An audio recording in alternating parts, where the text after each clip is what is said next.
Hello and welcome to this episode of Essex by the Sea. I'm Owen Ward, exploring the Essex coast, finding out about the amazing and interesting stories it has to offer. Before meeting my guests, I'd really appreciate it if you would subscribe on your favourite podcast app, and don't forget to tell your friends about Essex by the Sea and encourage them to subscribe too. For this episode, I'm joined by Rowles and Trevor Batchelor, who are the Chair and Vice Chair of the Purfleet-on-Thames Community Forum. Thanks very much for joining me on this episode. Starting our conversation with you, John, what's the purpose of the forum, first of all? The forum was started in about 2002, and the main objective was to give the community of Purfleet a direct link, or bridge if you like, between the community and the council and partners. It was to enable members to be able to have a say about issues that may affect where they live. Our biggest member, I'm going to say now, is Purfleet Centre Regeneration Limited, who are the lead in the massive regeneration project of Purfleets. You talk about the regeneration there. There is a lot going on in Purfleet, and we'll sort of unpick some of that in just a moment. First of all, though, is Purfleet quite a tight-knit community at the moment? It's very fragmented because over the years it was predominantly industrial. The main employer was Purfleet Ball Mill that made cardboard. Now, of course, we had the cement factory, but they've steadily moved out. We used to have a quarry, and that's now an industrial estate, predominantly logistics. But now that we're starting the regen, all that is going. But you've got three main developments within the confines of what's now Purfleet-on-Thames, and they're all fragmented, mainly because there's nothing in them. They're just flats and houses with a little bit of green, but no infrastructure. I suppose we should just highlight sort of where Purfleet is for those that perhaps aren't familiar. It's to the west of the M25, on the banks of the River Thames, but with the old A13 and actually the new dual carriageway to the north. So it's sort of in a bit of a wedge of land, isn't it? It's sort of a quite tightly packed triangle. And as you mentioned there, John, surrounded by industry and certainly a rich industrial past. Trevor, looking at that past then, I suppose the opportunities now for the regeneration are huge with those industries moving out. Let's take a step back and look at the sort of the past of Purfleet and how we've got to where it is today. How did sort of the town evolve and develop over time? The first sign of Purfleet, although the name was different in those days, came about the early 13th or late 13th century, the 1280, something like that. And that's when the first records that we can find of Purfleet as an actual individual place. It appears that the reason of the area starting to grow was the chalk business or lime business. It was quarried in the very early days. If you travel down the river from London to where we are, on both sides of the river, you'd have seen chalk embankments like when you arrive at Dover. And that has slowly been whittled away. That sort of more or less carried on right the way through up until about the 1850s. Purfleet started to get visitors coming, and we used to get people coming from London, particularly on bank holidays, where the population grew here to a few thousand, which is, even today, that's quite a very high figure. In 1920, the Whitbreads sold off their estate, and that resulted in all the industry that John was talking about. So Purfleet, over the years and over the centuries, has, from what you've just described, really been a continuous change. One of the changes that happened quite recently in 2020 was actually its own name. And we've alluded to the name change a little bit already on the podcast. So it went from Purfleet to Purfleet-on-Thames. How did that come about? The name harks back to over 100 years ago when postcards were being printed. In those days, the area was known as Purfleet-on-Thames. Not officially, but it was called that. The governor of the Royal Hotel put on his 1911 census the name Purfleet-on-Thames. He printed postcards as well I dare say it might have been a marketing ploy in his day to get the name taken forward. Back in 2017 in November, made a concerted effort to say, let's get this done. And eventually, 4th of July this year, finally happened. We are now officially Purfleet-on-Thames. Trevor, I'm going to have to ask you, before we move on, and while we're talking about names, am I right in thinking that Purfleet possibly got its name from Elizabeth I, looking at a battle-scarred fleet of ships? Only if you read what's written. And it's things that were said in the past, but in reality, no. And John, looking then at the regeneration for the town, there's big plans, and it really is going to change the face of the town and actually the community around it. Can you talk us through some of the plans that are in place and what the developers and everybody's hoping for? Firstly, I must emphasise that the name change was done for Purfleet-on-Thames and its existing community.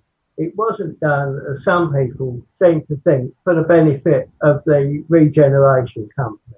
So in Botany Quarry, which is the centre of where the new town centre is going to be, they're going to build a new TV studio and a new film studio.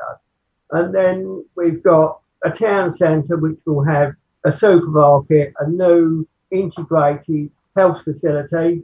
In addition to that, we've got a kilometre of riverfront which is going to be opened up for public use, where we're going to have eateries and drinkeries. And my vision is a bit like Catherine's Dock, but instead of being square, it'll be long.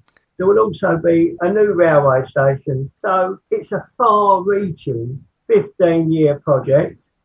Within the Purfleet-on-Thames Community Forum, we've got a Purfleet Centre community design group. We're now meeting once a month with the developers, discuss plans and the way forward to ensure that what we get is what we want. Because over the previous 3 years, we've met, we've had workshops, we've talked, we've designed. We've said, this is what we want. No, we don't want that. We don't want orange buildings. We want them green. All that sort of thing, so that there's real community input. The thing is that you go into new developments and you look at them and you think, who thought of that? Whose idea was that? It's horrible.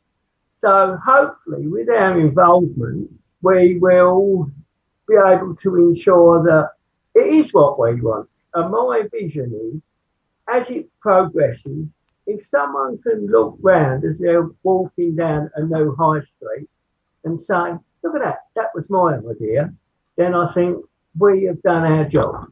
And to me, that is what it's all about.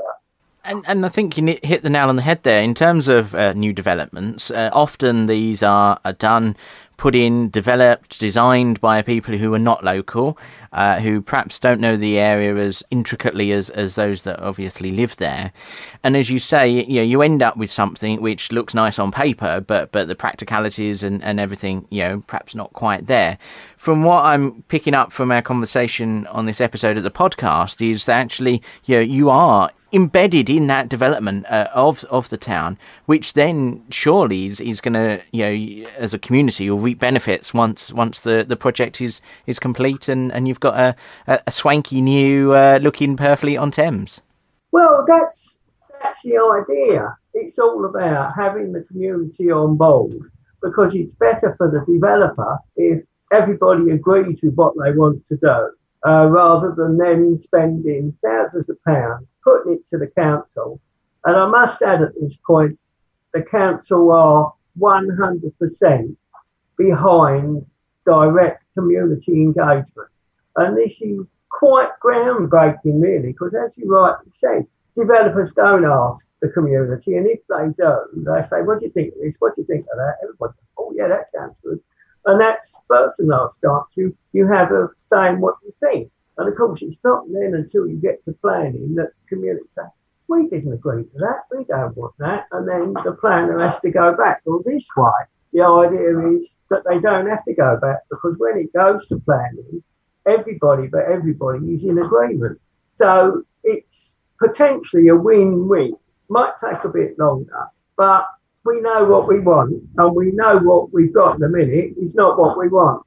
So we've seen the mistakes of 4 big developments that the only people that actually benefit from it is the people that have managed to buy properties. But for the people who already live here, it's of no benefit to us whatsoever because there's no facilities, which is what we need. And finally then, once the work has been completed and everything is built, what do you hope that it will do for Purfleet-on-Thames? It will, without a doubt, put the area on the map for the people that live here and people that want to move here. If you think about it, we are 16.5 miles from London, right on the river. We've got 2 airports within 45 minutes of us. We've got 2 massive shopping centres within 15-20 minutes, assuming the M25 going across the bridge is not blocked up, which is quite frequent at the moment. We've got the M25 with access to Europe.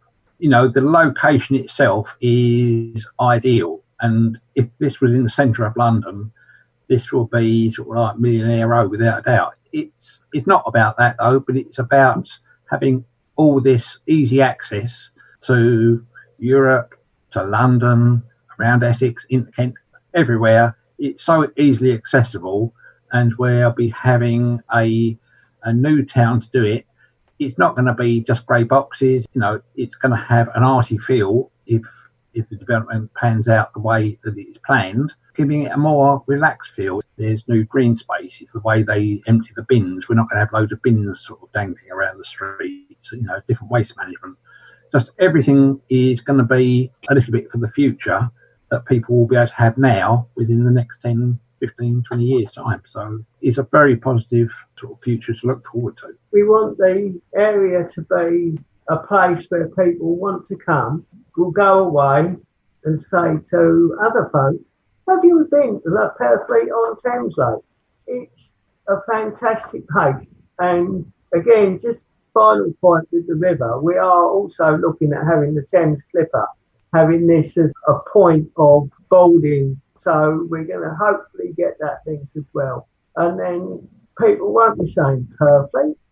Where the hell's that? This is all part of the vision to put us on the map with the name change, the new build, and make it a place where people want to go and come back and live. Well, exciting times ahead for Purfleet-on-Thames, and I can just imagine actually a boat ride from Purfleet-on-Thames down into London. That would be a very nice commute, to be honest. So, Trevor and John, thank you both for joining me on this episode. Pleasure. Thanks very much. Thank you very much. Next time on Essex by the Sea, do you remember the TV programme Heidi High? I was in Sainsbury's, I was Tesco's or one of those other supermarkets the other day with my white hair now and my mask on. And this girl stopped dead in her tracks and she said, I bet you get sick of people saying Heidi High to you. And I said, I'm surprised you recognise me with all this on. She said, you haven't changed, you don't look any different. I said, well, for goodness sake. You know, so I love it, I absolutely love it. I'm very proud of it, very proud to have been part of it. Actor Geoffrey Holland, who played the character Spike Dixon in the sitcom, joins me in conversation about his time filming in Dovercourt. So make sure you don't miss it by subscribing in the same place as you found this episode. Episodes of Essex by the Sea drop on the 1st and the 15th of each month. And you can find the podcast across social media as well, so get liking and following on Instagram, Twitter and Facebook. Until next time, thanks for listening.